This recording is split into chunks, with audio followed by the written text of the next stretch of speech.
Today is the second part of our interview with Jamie Donnelly. I hope you'll pick up yesterday and take a listen to all of the different protocols that we have. Because remember, when we have a new technology, we have to have new pedagogies and new protocols for those technologies. And a lot of people are just grabbing those headsets and putting them on and not even thinking about all these issues. So today we're going to talk about having injury-free VR, where VR is going in healthcare and also future classroom trends. So episode 413, Injury-Free VR, Healthcare, and Future Classroom Trends. The 10-Minute Teacher Podcast with Vicki Davis. Every weekday, you'll learn powerful, practical ways to be a more remarkable teacher today.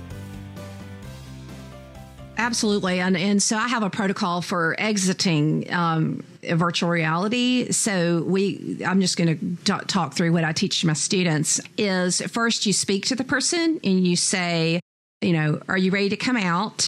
And they'll say, okay, I'm ready to come out. And then they'll say, the watcher will say, okay, I'm going to touch your shoulder. And then they'll touch their shoulder. And then they'll flip up the headset. The mixed reality lets you flip it up. So they just flip up the headset.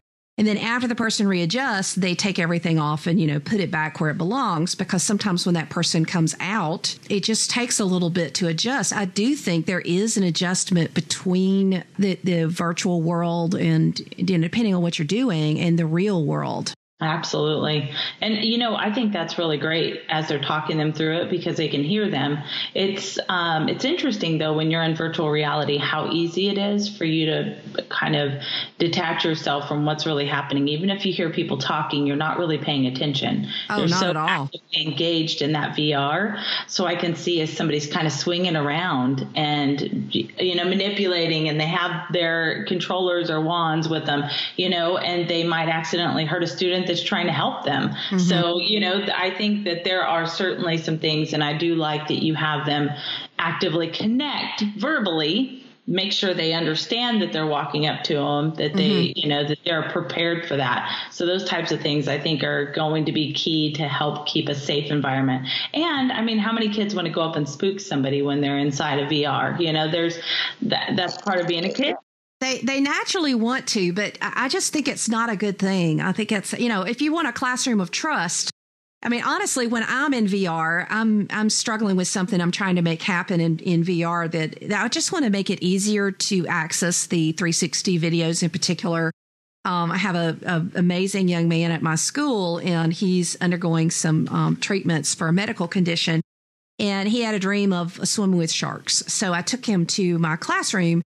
And he was going to swim with sharks, and he went skydiving. He did all these different things, but there was a little bit of a learning curve to learn how to use the triggers to start the 360 videos. And I just wanted to have a wall of, 360 videos. But I was in there trying to make this happen and messing with it. And the bell rang, and I'm like, I want to do this, but then I'm afraid of somebody walking up. You definitely feel like, who has my back? Oh, yeah, definitely. I actually did an escape room in Utah with Sarah Thomas, and you met Mary Alice Curran, her son. They came in, and we were doing an escape room in virtual reality, and they all did like Indiana Jones or the Alien Invasion. They have to escape this room, and it's all done in VR, and it's super cool. Everybody can see what you're looking at. Wow. They're helping you solve the problems.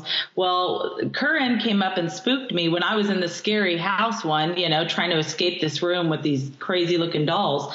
And I just screamed, and, I fell. Like, it was just like we all laughed about it later, but when you're being spooked like that, you don't know how you're going to respond. It's almost involuntary, so that as a teacher, I can hurt a student not realizing because I'm just getting spooked in that experience. So I think you're right on with saying there should be some discussion. There has to be like expectations of how they handle it. Yeah. And we know that in schools, so many things that happen are accidents. You wouldn't intentionally hurt a student. It's usually the accident. Somebody scares somebody, and it just, anytime you have a person who's completely not paying attention, you just have a risk. We've talked some time limit. We've talked some protocol for, should you have a wearer or a watcher?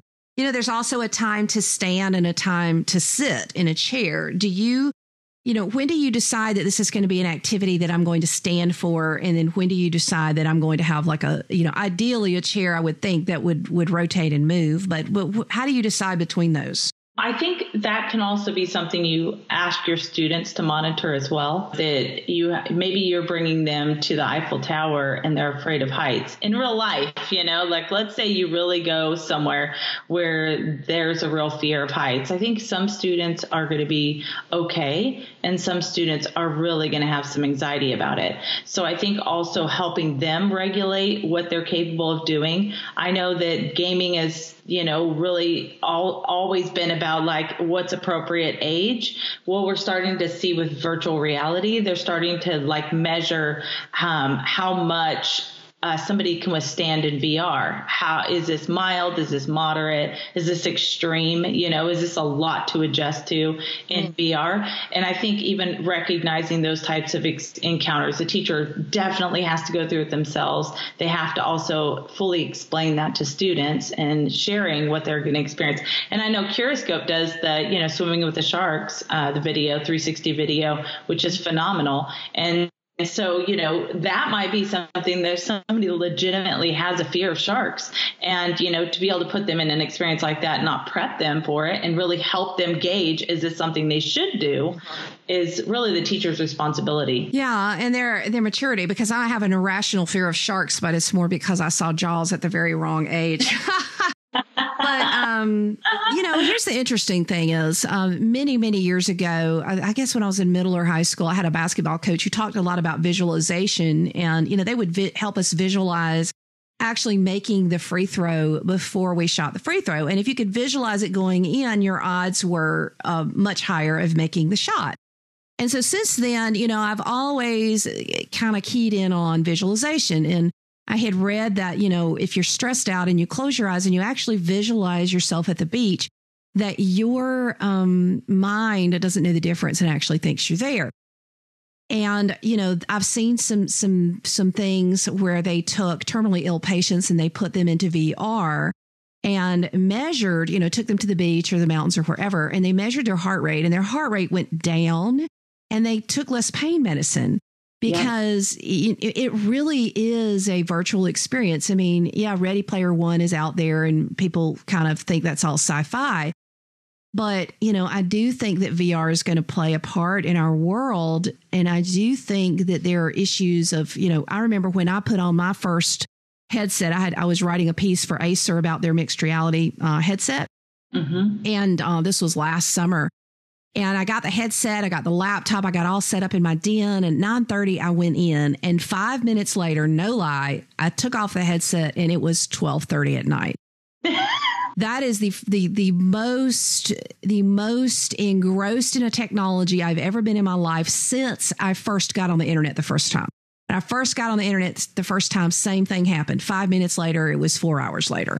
And it is completely, it's one of those things I think it's good for people to experience and know and understand that, okay, this is here and the power of 360 videos is here. And but I do think that, like you said, that everybody's just throwing these glasses at people and they're not really talking about safety and the emotional side of this because it feels real. Right.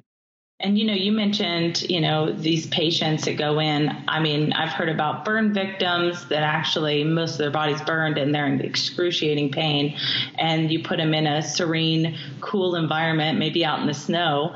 And all of a sudden, I mean, they feel better and they feel less, like you said, the heart rate drops. You definitely encounter people that have phantom pain, that have missing limbs, the pain that's not really there, but to be able to see their arm in virtual reality all of a sudden relieves that pain that they no longer experience anymore. So it's just one of those things that it's super powerful, but it's also we have to be super responsible as educators to make sure how we're using it is, one, safe for our students, effective, and really, I mean, obviously tie in to their learning that's going to support them in their future. I think that super powerful and super responsible is such a great way to think of it, because think about the great harm you could do. I actually met a fella in Russia when I was over there speaking at their government's big ed tech conference for their teachers. he is working with a VR training program for teachers. And he said, basically, if you can imagine teachers putting on a headset, and the first 3 years where you're actually learning how to handle classes and all the classroom management and things. And he said that, if you have a guide and you're listening to the guide, but you're in a classroom and you respond to these behavior issues and you're coached through it, that what they're hoping to do is to reduce or eliminate a lot of that jolt as you go into the classroom so that you could actually know a little bit more of what you're doing by training teachers in VR for classroom behavior type things. So, training is, has always been there or has been there for some time for pilots and for other types of things that need to be trained. But this is definitely going to be an area where there is a lot of work to be done. And that's why I'm excited that we are going to be airing another episode about how to create in AR and VR. As we finish up, Jamie, and I know that we're running a little longer than our usual 10-minute teacher length, what do you see as the potential in the classroom? Is this going to be something where a kid just puts on a headset and that's how they go to school and they just sit in a chair at home all day? Or what's going to happen? This is where I feel like my passion for training. So this is what I do with school districts and at conferences and educators. Pretty much anybody that will listen, right, is really how to effectively use these tools. Because while I think that immersive technology is powerful, it's not always the option. It's not always the best option. But a lot of people don't start off with their goals. And so how much usage they're going to have, is it effective usage? Throwing them into a headset and, then they come out and they really didn't gain anything. I think just like any other technology, it really depends on your educator and how prepared they are, how much training they've received. So all of those factors are going to be key. And I hope, so how it could be used could be a huge, enormous assortment of bad, good, right? But I hope that in the time that we see this growing, that people get back to the roots of why we're using something like this. And if we can really identify what our goals are, what we want to accomplish, and how much we can actually do inside of this technology, then I think we'll see some great things come out of it. There you go. Some protocols for VR. A lot of them could probably apply to augmented reality. Of course, augmented, you can see a little bit of your environment, so it's slightly different. And stay tuned for our next episode that we'll be doing that'll air later on creating in AR and VR. Thanks for listening.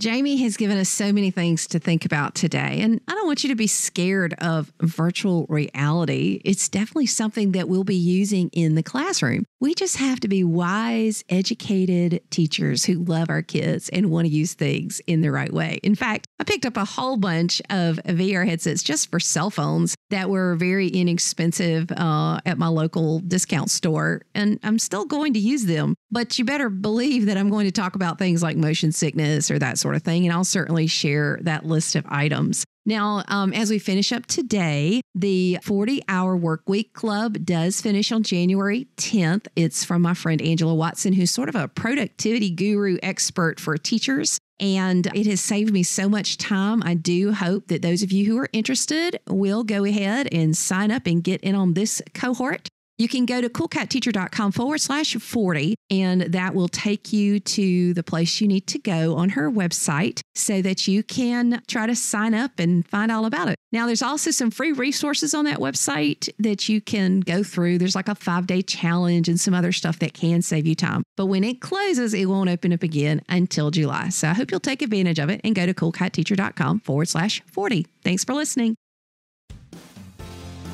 Thank you for listening to the 10-Minute Teacher Podcast. You can download the show notes and see the archive at coolcatteacher.com/podcast. Never stop learning.